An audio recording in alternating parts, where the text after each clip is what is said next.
ကျွန်တော်ဒီနေ့မိတ်ဆွေတွေကိုကွန်ပစ္စည်းရောင်းပြီးတော့အမျက်တွေရတာလားကျွန်တော်တို့ service တွေခေါ်တယ်လုပ်ငန်းစဉ် process ပေါ့နော်ကျွန်တော်တို့အဆင်ပြေပြေလိုကူလေးနဲ့ဝယ်လို့ရလို့ကျွန်တော်တို့ဒီအမျက်တွေရတာလားနှစ်ခုရှင်းပြီးပြောရင်ပေါ့နော်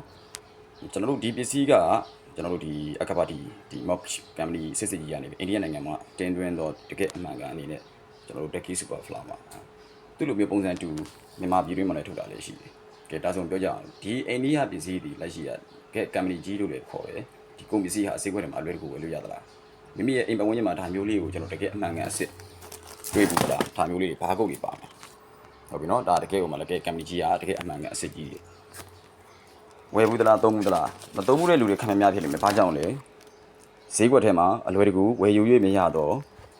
ကုန်ပစ္စည်းတွေအကျိုးမြတ်အားဖြင့်နည်းပါတယ်ဒါကြောင့်တိတ်ကိုမှန်တယ်ဘလောက်ပဲကုန်ပစ္စည်းဟာ product quality ဘလောက်ကောင်းကောင်းဈေးနှုန်းဘလောက်ပဲတက်တာဈေးကွက်ထဲမှာအလွယ်တကူဝယ်လို့မရရင်မြန်ဆန်နဲ့ကျွန်တော်တို့ distribution မလုပ်နိုင်ရင်သိကြပါတယ်ကျွန်တော်တို့အကျိုးမြတ်အားဖြင့်နည်းပါပါတယ်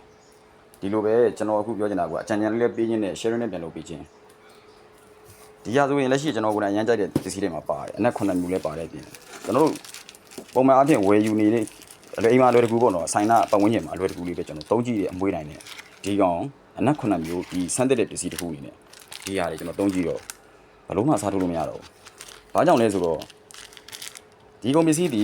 ဈေးနှုန်းအဖြစ်ဒီလိုတပူးချင်းစားသုံးသူဝယ်ယူမယ်ဆိုလို့ရှိရင်ဘလောက်မှမကွာဘူး100 200လေးနဲ့ကျွန်တော်ထားပြီးမကြည့်တော့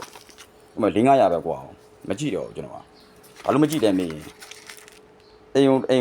ကျွန်တော်တို့အိမ်တအိမ်ဝင်လာတာနဲ့လက်ရှိဒီအနက်အသက်လူတယောက်ရဲ့ခုံသိက္ခာရှိ standard ဘလောက်ရှိလဲမရှိဘူးလေဆိုတာအမွေးအနှံ့နဲ့ပတ်ဝန်းကျင်ကိုကျွန်တော်ကြည့်အားဖြင့်အရန်သိတာတယ်ပေါ့အဲ့တော့ကျွန်တော်တို့ရားကြောင့်လည်းရင်မွေးတွေအရန်ရောင်းကောင်းတာပါ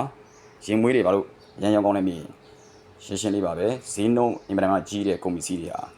သူတို့မှာရင်းနှီးမြှုပ်နှံထားတဲ့ process အချိန်နဲ့ပတ်သက်ပြီးတော့ကျွန်တော်တို့မလုပ်နိုင်တော့ပေးဆက်မှုတွေကိုပေးဆက်ထားလို့ကျွန်တော်တို့ကကြည်ကြည်နက်နက်ကြီးနဲ့ပေး၍ဝယ်ယူစားသုံးဖြစ်တာပါဒါကြောင့်မိတ်ဆွေတို့လည်းစဉ်းစားပါကုန်ပစ္စည်းတစ်ခုဖြန့်တော့မယ်ဆိုရင် product ဘာကိုကြည့်မှာလဲ service ကိုကြည့်မှာလား product ကြည့်မှာလားဒါဆိုရင်မိမိရဲ့ထုတ်ကုန်ထုတ်လို့မှာလား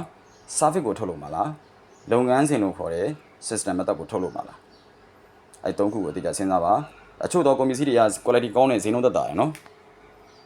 ဒါပေမဲ့ဈေးကွက်ထဲမှာလွယ်တကူလို့ဝယ်လို့မရတာဖြစ်တဲ့အတွက်မြန်ဆန်နဲ့ distribution မလုပ်နိုင်ပါဘူးအဲ့ဒီအတွက်ကိုဒီအနာသက်စီမင်းသုံးခုရတစ်ဖက်မှာကုန်ပစ္စည်းရှိမယ်နောက်တစ်ဖက်မှာကုန်စည်နှုန်းနောက်တစ်ဖက်မှာမြန်ဆန်နဲ့ဖြန့်ဖြူးနိုင်တဲ့လုပ်ငန်းလမ်းစဉ်ဘယ်တော့မှဆိုလို့ကျွန်တော်တို့ကအနာသက်စီမင်းသုံးခုမှာတစ်ခုမှတစ်ခုကချုပ်ရင်းပါတယ်တကယ်လို့သုံးခုလုံးပြည့်နေတယ်ဆိုရင်ဥမာမြေကုန်ပစ္စည်းလည်းကောင်းတယ်ဈေးနှုန်းလည်းသက်သာတယ်ခက်မြန်လည်းဝယ်လို့ရတယ်လို့သိကြပါတယ်အဲ့ပစ္စည်းမျိုးဟာ service ညံ့နေတော့သိကြပါတယ်